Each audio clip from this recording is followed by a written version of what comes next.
Assalamualaikum warahmatullahi wabarakatuh.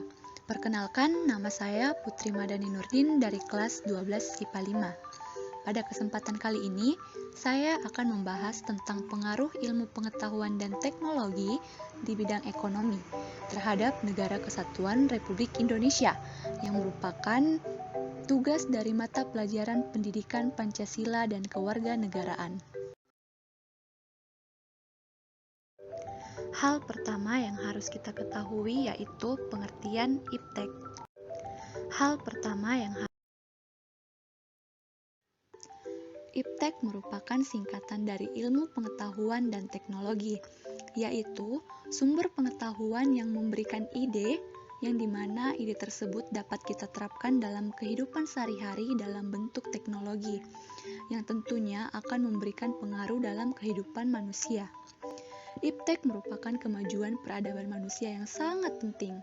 Oleh karena itu, kemampuan iptek nasional harus terus dikembangkan.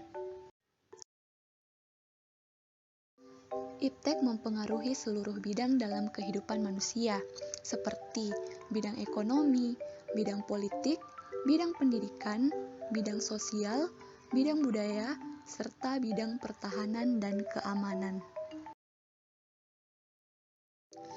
Info buat kita semua, bahwa iptek nasional perlu terus dikembangkan, khususnya di bidang ekonomi yang sangat berdampak bagi keberlangsungan hidup bangsa dan masyarakat. Terlebih lagi di masa pandemi COVID-19 seperti sekarang ini.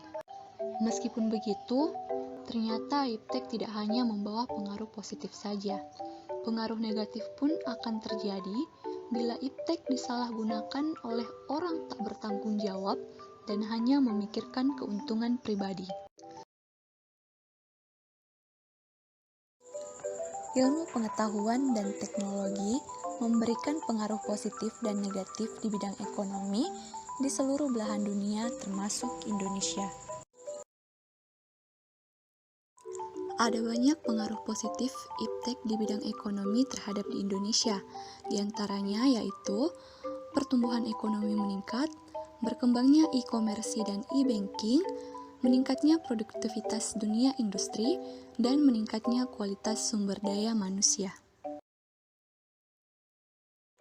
Sekarang, mari kita mengulik satu persatu pembahasan dari pengaruh positif tersebut. Yang pertama, yaitu pertumbuhan ekonomi meningkat. Peranan iptek berdampak besar dalam pengembangan dan pemanfaatannya, sehingga mendorong Indonesia menjadi negara yang kompetitif, agar bisa bersaing dengan negara lain dan menjadi negara maju. Pemanfaatan dan pengembangan iptek dapat menjadi sumber pendapatan masyarakat, termasuk yang berada di daerah, karena dapat menambah nilai produk yang dihasilkan melalui pemasaran yang dapat dilakukan melalui aplikasi penjualan online. Yang kedua yaitu berkembangnya e-commerce dan e-banking. E-banking atau perdagangan elektronik merupakan kegiatan yang lumrah di masa sekarang.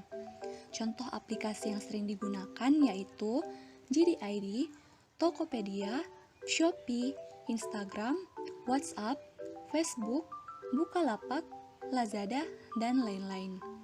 Saluran-saluran dari e-banking yang telah ditetapkan oleh bank-bank di Indonesia yaitu ATM, phone banking, dan internet banking.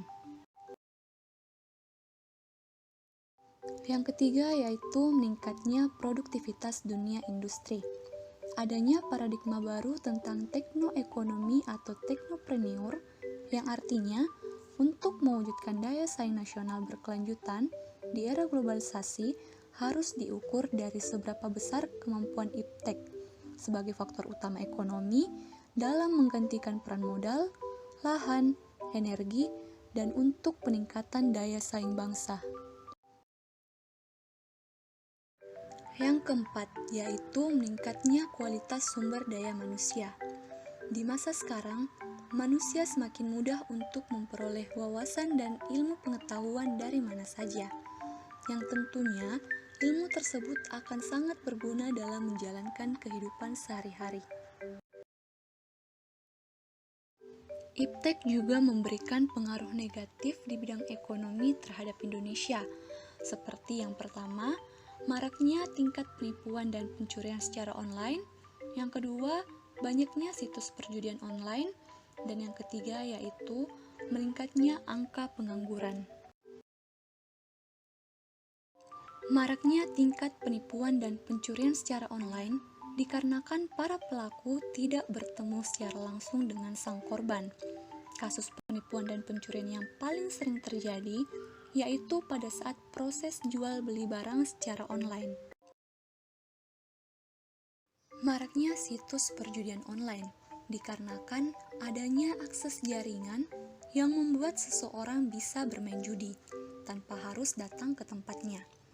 Hal ini sangat berbahaya loh teman-teman, karena uang yang dihasilkan tidak halal dan akan membuat seseorang menghalalkan segala cara untuk tetap berjudi apabila mereka telah kehabisan uang. Yang terakhir yaitu meningkatnya angka pengangguran. Hal ini dikarenakan para tenaga kerja mengalami pemutusan hubungan kerja dan para calon tenaga kerja tidak diterima oleh perusahaan karena tidak memiliki kualifikasi yang sesuai dan yang dibutuhkan oleh perusahaan.